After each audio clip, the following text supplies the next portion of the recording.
नमस्कार। इस वक्त हम खैरागढ़ के उपचुनाव में अभी शामिल हुए हैं। इस वक्त हमारे साथ यहाँ पर खास चर्चा पे भाटापारा के विधायक रतन शर्मा जी हमारे पास मौजूद है और किन एजेंटों के साथ खैरागढ़ उपचुनाव में यहाँ पर शामिल हुए हैं, एक चर्चा के दरमियान जानने की कोशिश करते हैं। सर, बताएंगे कि इन एजेंडों के माध्यम से आप यहाँ पर उपचुनाव की तैयारी पे हैं। देखिए, पिछले 3.25 साल में भूपेश बघेल की सरकार के पीरियड में छत्तीसगढ़ हर दृष्टिकोण से पिछड़ा है। छत्तीसगढ़ का प्रत्येक नागरिक किसी न किसी रूप में इस सरकार के कार्यों से शोषित हुआ है। छत्तीसगढ़ में विकास के काम रुके हैं।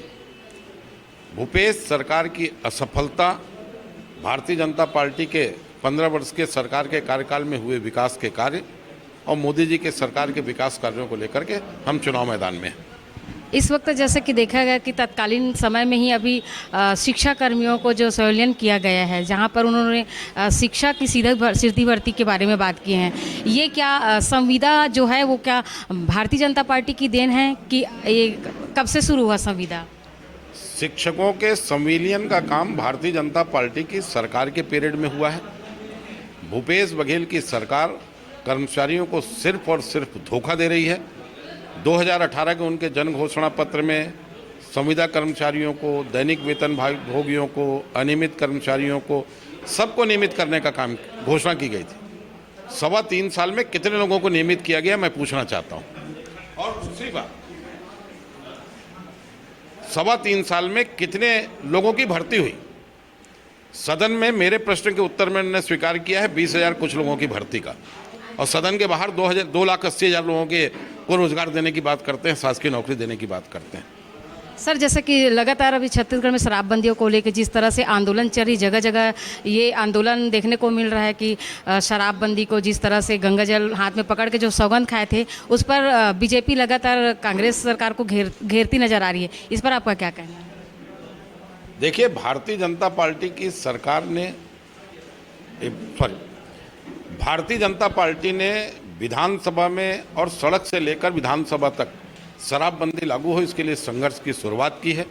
मैंने स्वयं ने विधानसभा में प्रस्ताव रखा था कि 2022 में छत्तीसगढ़ में शराबबंदी लागू हो, और उसमें मतदान हुआ। उसमें कांग्रेस के लोगों ने स्वयं मुख्यमंत्री सहित हमारे खिलाफ वोट किया।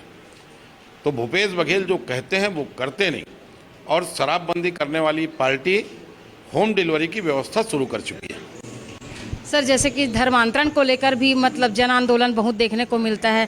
क्या लगता है कि कांग्रेस सरकार के आने के बाद मतलब धर्मांतरण बहुत चरम सीमा पर है कि इनसे पहले मिशनरियों का जो ये था स्कूल, क्या वो पहले ज़्यादा था कि अब ज़्यादा है?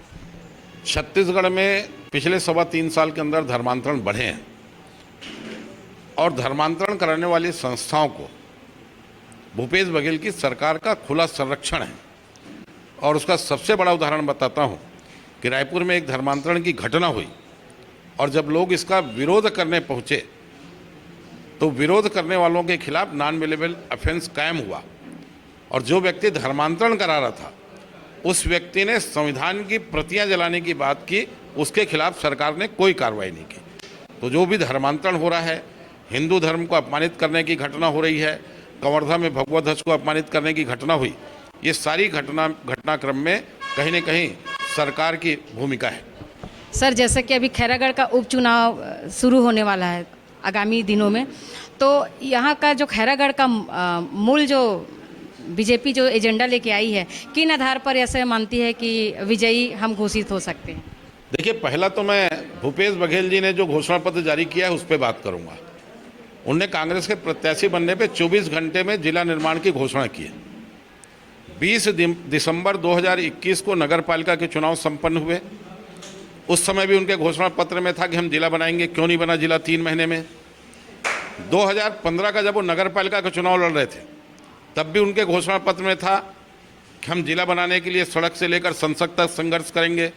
क्यों नहीं बना 3.25 साल में जिला? इसका जवाब भूपेश बघेल जी को देना चाहिए।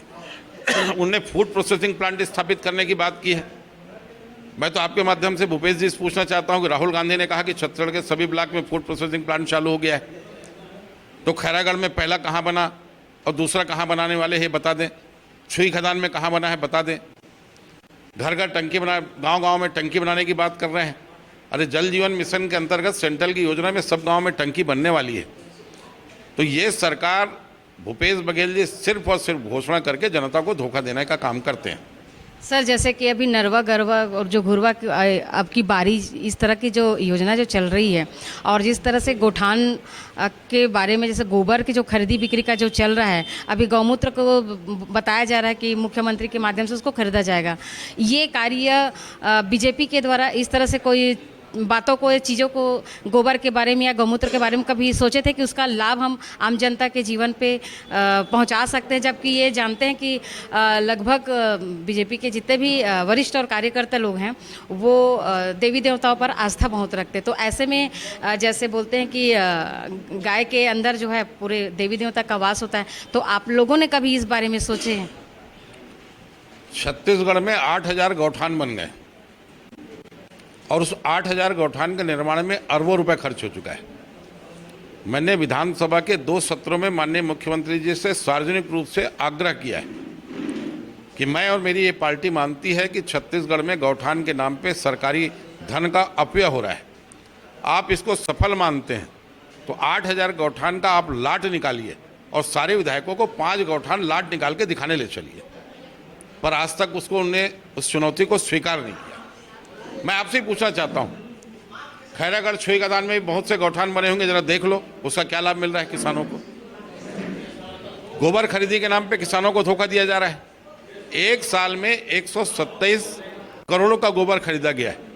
कोई भी ऐसा स्थान बता दो जहां 1 महीने से ज़्यादा खरीदी हुई हो। 4 दिन खरीदते हैं, 15 दिन बंद हो जाता है, और कुल मिला के गोबर खरीदी की राशि 15वीं वित्त की राशि से दी जाती है। जो पंचायत का मूलभूत अधिकार है उसको छीना जाता है। अगर आपको गोबर खरीदना है तो आपने गोबर खरीदने के लिए बजट प्रावधान कितना किया है? आपको अगर नरवा घुरवा बाड़ी बनाना है उसके लिए बजट प्रावधान कितना किया है? जरा बता दें। ये खाली जनता को धोखा देने का काम कर रहे हैं। सर इस वक्त खैरागढ़ जैसे उपचुनाव की तैयारी में है, तो इसका मुख्य अभी क्या एजेंडा है सर? अगर आपकी सरकार अगर फिर से खैरागढ़ में आती है तो आप लोग पहला कार्य क्या करेंगे? देखिए, बीते 15 वर्ष में भारतीय जनता पार्टी की सरकार के पीरियड में खैरागढ़ विधानसभा के सभी क्षेत्रों का विकास काम हुआ है। उसमें सब प्रमुखता के साथ अधोसंरचना के क्षेत्र में सड़क और बिजली का काम, और भारतीय जनता पार्टी का जनप्रतिनिधि दोबारा बनता है, भारतीय जनता पार्टी की सरकार बनती है, तो सारी मूलभूत समस्याओं का निराकरण भारतीय जनता पार्टी करेगी। बहुत बहुत धन्यवाद सर। ये बहुत बहुत धन्यवाद सर आपका कि इस वक्त परिचर्चा में हमारे साथ मौजूद रहे हैं भाटापारा के विधायक शिवरतन शर्मा जी। एक खास चर्चा में इंडियन ये थी एक परिचर्चा भाटापारा शिवरतन शर्मा जी के साथ, और देखते हैं कि खैरागढ़ उपचुनाव में कैसे कैसे मुद्दों के साथ कितनी पार्टियां और निखर के सामने आती है और किन मुद्दों के साथ वो खैरागढ़ उपचुनाव जीतने की तैयारी पे है। फिलहाल इतना ही। नमस्कार।